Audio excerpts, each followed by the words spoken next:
Sa kasalukuyan, kamusta kayo Martians? Welcome back to the 365. So Martians, sorry sorry. Sorry na. Nalimutan ko magbo-vlog pala ako today. Nawala sa isip ko.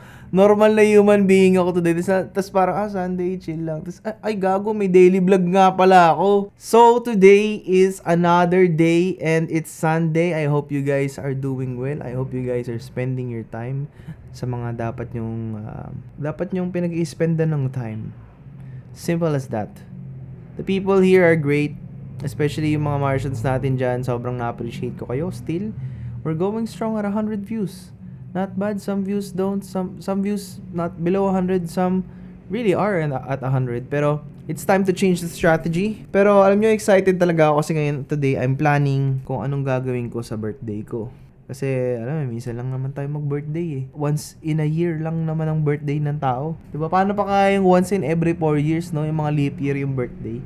Pero, Sunday, hindi ko alam kung anong ganap ko, pero pinapahinga ko maigi yung utak ko kasi hindi katulad kahapon na, alam mo yun, umaga pa lang nadungugan ka na ng edit. Ito, nag-chill lang talaga ako ngayon, ngayong araw. Chillings lang. Pero magte-training na, training eh, no? Mag-workout ulit ako today. At, honestly, hindi ko alam.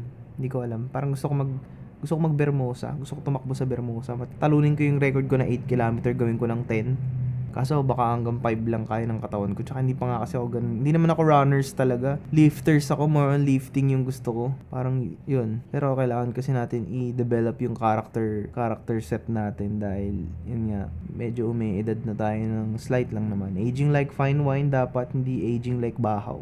Yun dapat palagi ang mindset. But, kamusta kayo?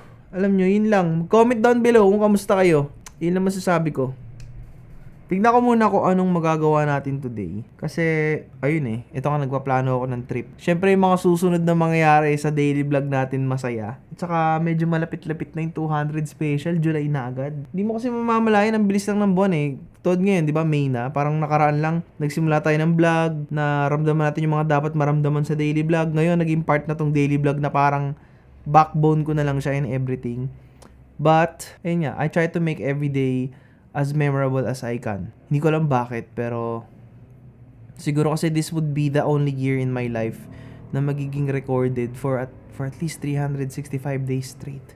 Ewan ko lang, malay nyo naman next year, tuloy-tuloy pa rin. 2 years na ang 365, o depende. Depende sa commitment. Yeah. Martians, as promised, pag si Marco Mars ay nag-commit 100%,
Okay, so as promised, pero alam nyo ng plot twist, nag-try na rin ako na magpicture kasi may mga nakita akong mga interesting na bagay at itatry ko siyang i-edit ng pagka-edit na OA.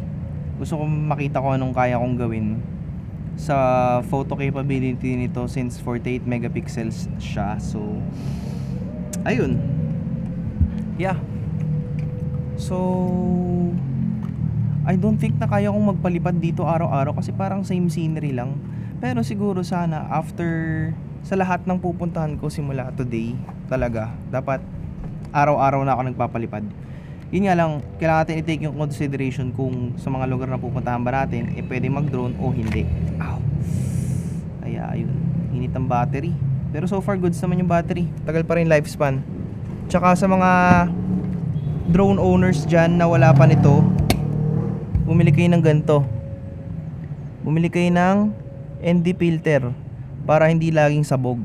Pero when it comes to exposing kasi yung drone shots nyo, dapat overexpose ka ng plus 0.7 stops.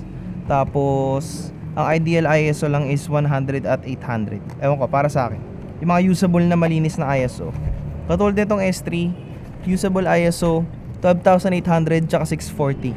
Yun ang turo sa akin ng filmmaker na kilala ko, ng legit na filmmaker na kilala ko. Yun.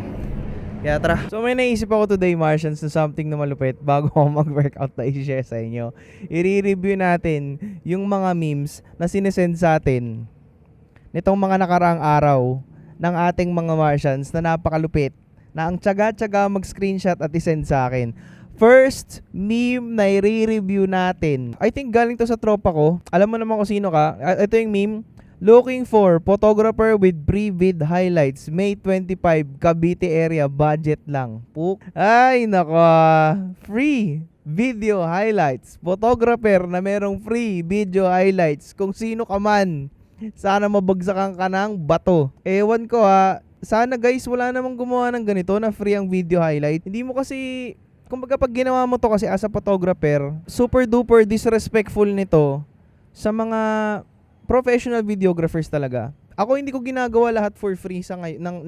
Hindi ko na ginagawa for free. Pero kahit bang starting out ka pa lang tandaan nyo guys, no tong ganito na mag-free kayo ng video highlights o free kayo ng photography. Tandaan nyo guys, there's no such thing as a client na may ibibigay sa inyong next. Alam nyo kung paano nyo malalaman kung kukunin nila ulit kayo? Pag umpisa pa lang hindi nila kayo pinangakuan. Pero kasi kapag pinangakuan ka sa umpisa, 90% hindi yan totoo, 10% totoo yan. Okay, next meme. Another from that group. Grabe. Baka po kailangan nyo ng photographer. 999 lang po TF ko.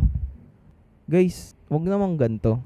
No? Wag naman ganito. Imbis na natatawa ako sa mga kabobohang to, nalulungkot ako kasi meron talagang pinakamababa siguro na tumatanggap ng 250 or 50 pesos. Tapos, ayun, yung 999 photographer na yan, ewan ko kung sino yan. Gabaan ka sana sa ginagawa mo. Kung nagbibiro ka man, okay lang. I wish you nothing but blessing and abundance. Pero kung ginagawa mo to dahil talagang seryoso ka, kapag naiisip nyo guys na magpresyo ng 1K, umpog nyo muna yung sarili nyo sa pader. Ganun yun kadali. Pero kasi kung magsisimula ka nga 3K, pero dapat meron kang at least 50 to 100 na pwede mong na samples siguro, 50 to 100 samples na at least photos or videos na pwede mong ipakita sa kliyente mo. Paano ka magkakaroon ng 50 to 100 na examples? Gumawa ka sa loob ng bahay mo, hanapin mo lahat ng bagay na pwede mong picturean, gandahan mo, effortan mo, ilawan mo, i-edit mo, videohan mo, magagawa mo lahat ng yan sa bahay kasi ako nagawa ko lang din yan lahat sa bahay. At nagawa ko yan lahat for free. Nagawa ko yan lahat pero ako medyo diniskartehan ko kasi para merong purpose yung ginagawa ko. Ang purpose na gusto ko nung sa ginagawa ko is makatulong. Kaya ako before nag-start nga na tulungan yung mga small businesses nung pandemic for free para bukod sa may benefit to sa kanila, syempre para bukod sa may benefit to sa akin dahil ang goal ko is gumawa na talaga ng portfolio, may benefit din to sa kanila. Hindi yung gagastos ako tapos ako lang may benefit pero para kanino, 'di ba? So, sa ganung paraan magagawa mo siya at I think kahit hanggang ngayon magagawa mo pa rin siya. Pero wag naman sana sa wag naman sana sa part na mamemoresyo ka ng 1K kasi wala kang mararating sa 1K na yan. Parang pwede natin yung gawin challenge next time. It's gonna be another video. 1,000 pesos challenge photographer. Pwede natin gawin yan. Meron din nag-chat sa akin sa TikTok. Ito malupit to guys. Sa TikTok idol. Screenshot ko na para sa inyo. Idol, ask ko lang, masama ba pagkaitaan ang photography sa Marilake? Dami kasi nagagalit pag naniningil yung mga pitikero dun eh. Hindi kasi honestly para sa akin hindi siya maganda. Hindi magandang training ground yun for photography. Kasi kung mag-iisip ka man lang, kapag once na nagpicture ka sa Marilaki ng mga motor, ibig sabihin ang target market mo or ang target na genre mo is sports. Ako wala akong alam sa sports. Para sa akin, hindi ko nakikita na basta-basta kikita ka sa sports, not unless pumasok ka talaga sa isang company para mag-isang sports photographer. Freelance, hindi ko pa na-experience. Siguro once lang or twice. Pero kasi, kung gagawin mo yun sa Marilaki, magpipicture ka ng mga random na tao, malamang hihingin nila yan, mag-isip ka. At saka ang nire-risk mo dyan is yung shutter count ng camera mo. Yung shutter count na yan, pag naubos yan, bam, another shutter yan, palit kang camera. Unless nasa warranty ka pa. Para sa akin, hindi magandang training ground yun. Kung gusto niyo talaga ng training ground sa loob ng bahay, dahil nandun ang comfort, nandun ang decision, nandun ang options, at nandun lahat. Kung sa Marilaki, ewan ko kung kanino ka nagpapasikat, pwede ka magpasikat eh. It's a good way to market yourself. But expect mo na hihingin sa'yo ng mga tao yung kuha mo. And syempre, wala kang karapatan na singilin sila. Kasi in the first place, pinitikan mo sila without their consent. Para lang sa akin, ganun ko siya nakikita. Hindi ko sinasabing ito yung major opinion, but I think if you're going to take random photos of people, lagyan mo na lang ng watermark, pero ibigay mo sa kanila. But yung part na sisingilin mo pa sila, that's, ang tawag dun, bogus na. Bogus na tawag dun. Kaya for me, if you want to practice sa loob ng bahay, tsaka nandun nga lahat ng bagay, nandun lahat ng options, nandun lahat ng opinions, nandun lahat ng growth opinions, dahil hindi ko na siguro kailangan i-elaborate. Alam mo naman ang growth ay nasa loob ng bahay, especially kapag kasama mo yung mga kaanak mo, pamilya mo, parents mo, mga kapatid mo. Grabe yung mga nagpipicture ng ganito. Ang dami rin talagang tagilid na photographer. Sana dahan-dahan natutuwid natin sila, nakokorek natin sila, pero sa tamang paraan, hindi sa negative na paraan. Kasi growth should be positive. It should be from a real perspective. And I think nga lang talaga dito sa mga gumagawa nito, kung feeling nyo kailangan yung kumita dahil pitik kayo ng pitik, nobody gave you that job. And para sa akin yun lang naman, itigil mo na yan, maghanap ka na ng iba. Maraming genre ng photography, honestly. Madami. Plus, ang laking risk niyan ng ginagawa mo for free. Pumili ka ng risk for free, pero yung pumili ka ng something for free, pero hindi yung super duper risky, yung tipong maapektuhan yung way of life mo, or masisira camera mo, or malalagay ka sa disgrasya. Kasi hindi rin talaga lahat ng shoots ay worth it. Hindi rin lahat ng shoots ay investment. Most of the shoots you have, 50% are just passing by, 30% are possible potential long-term clients, and 20% are long-term. Siguro mga 10% pala. But the rest, barat. Well, 80% barat. Magulo yung meter ko, pero ganun ko siya na-describe. So, yeah. Ito na talaga, mag-workout muna ako. Okay, so tapos na ako mag-workout, and ito nga. I've been planning my trip for my birthday. Ito yung ginawa ko today. Pero ewan ko, i-spoil ko na ba sa inyo o hindi pa? Siguro. Gusto ko kasi ma-excite kayo, pero gusto ko rin ma-surprise kayo at the same time, syempre. Alam niyo naman, si Marco Mars ay minsan lang magbakasyon, so sana masulit ko siya and sana mag-enjoy ako. Yun lang yung masasabi ko, sana mag-enjoy ako. Pero ngayon, sana nasolidan natin yung pinag-usapan natin kanina. Kasi, basta solid din eh. Solid din talaga yung mga nangyari. Anyways, I guess dito ko na muna tatapusin tong vlog. Hindi ko na masyado patatagalin pa. Mag-edit pa ako. And may inaayos ako today na mga bagay-bagay. Ito mo, may pailaw. Pang 100 watts of lighting. Pero, pag tinuto ko pa. Anyways, Martians, yun nga. Dito ko na muna tatapusin. Kita-kits tayo bukas. Tomorrow is another day of editing. In editing shall we be. Papakita ko sa inyo yung part 2 ng output ko sa Mortons. Kasi yun yung gagawin namin bukas ni ma'am. Ay, Dios mio. After nito, may mga agendas pa ako na inaayos na projects for this month of May. Hopefully, alam nyo, sana mangyari sa akin yung nangyari sa akin last year. Nung araw ng birthday ko was a miracle. Kasi last year, sobrang depressed ko nung araw ng birthday ko. Pero in-attract ko lahat ng pwede ko i-attract. Nagulat ako that day mismo ng birthday ko. Hindi ko man siya na-vlog. Kasi nga hindi pa naman ako daily vlog eh. Ngayon lang matataon ng daily vlog yung ganap ko. May experience kong last year na experience ko in one day 10 shoot yung na-book ko. Hindi ko lang alam kung paano mag-work yung blessing ni God this year sa akin. Ewan ko. But, alam niyo naman, siguro ngayon pa lang, no, halos araw-araw, no, kina-countdown ko na yung birthday ko. Kasi excited ako eh. Para sa akin kasi, Yun lang yung araw na nafe-feel kong importante ako.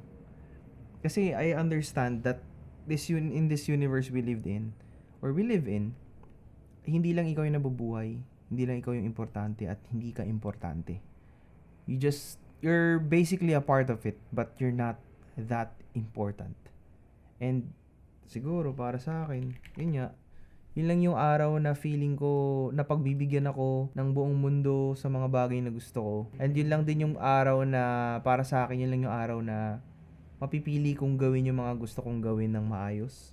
Like, katulad nga niyan, nagpaplano ako magbakasyon sa birthday ko. And I wish nothing but peace.